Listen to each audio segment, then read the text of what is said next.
เล็บผิดปกติสัญญาณเกิดโรคร้ายระวังสีเล็บผิดปกติส่งสัญญาณเกิดโรคร้ายใครบ้างจะเชื่อว่าเล็บของคุณจะสามารถเปิดเผยเบาะแสต่อสุขภาพโดยรวมได้แท้จริงแล้วเล็บที่มีการเปลี่ยนสีหรือลักษณะผิดปกตินั้นเป็นสัญญาณอาการติดเชื้อหรือโรคต่างๆที่เกิดขึ้นใน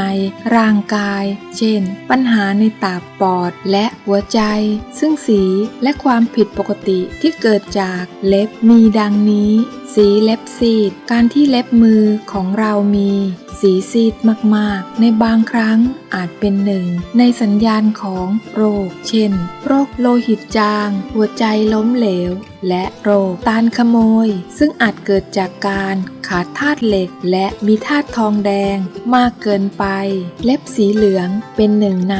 สาเหตุที่พบมากที่สุดเพราะสาเหตุเกิดจากอาการเป็นเชื้อราในบางกรณีเล็บสีเหลืองอาจบ่งบอกถึงการเกิดโรคต่อมไทรอยด์โรคปอดโรคเบาหวานหรือโรคสะเก็ดเงินเล็บสีขาวหากคุณพบว่าเล็บส่วนใหญ่มีลักษณะเป็นสีขาวและขอบเล็บเป็นสีดำสามารถบ่งบอกได้ถึงปัญหาเกี่ยวกับตับเช่นตับอักเสบเล็บสีน้ำเงินหรือสีฟ้าหมายถึงร่างกายได้รับออกซิเจนไม่เพียงพอ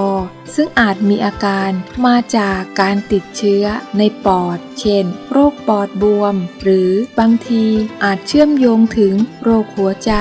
ได้เล็บแบบลอนหรือผิวใต้เล็บมีสีน้ำตาลแดงหากพื้นผิวเล็บที่มีการกระเพื่อมหรือหลุมนี้อาจเป็นสัญญาณเริ่มต้นของโรคสะเก็ดเงินหรือโรคไขข้ออักเสบเล็บแตกหรือเล็บแยกเกิดจากเล็บแห้งเปราะและเป็นโรคที่มีความเชื่อมโยงกับโรคต่อมไทรอยด์เล็บสีเข้มภายใต้เล็บหากพบเป็น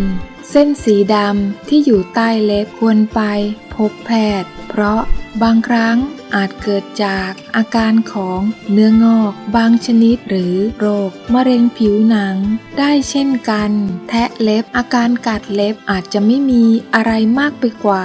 นิสัยเก่าแต่ในบางกรณีก็เป็นสัญญาณของความวิตกกังวลถาวรหากไม่สามารถหยุดกัดเล็บได้ควรรักษาด้วยการพบแพทย์เพื่อพูดคุยถึงวิธีการแก้ไข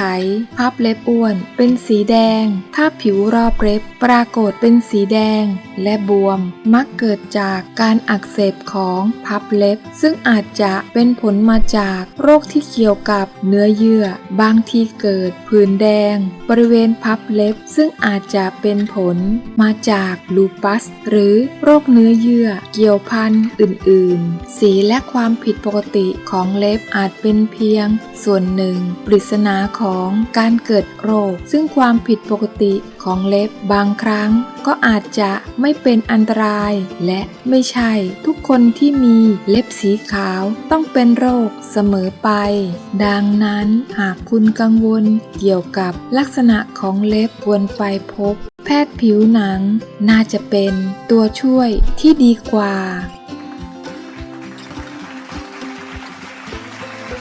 ส่งต่อแชร์ให้กับเพื่อนๆคนที่รักและห่วงใยด้วยนะคะเพราะความสุขที่ยิ่งใหญ่คือการให้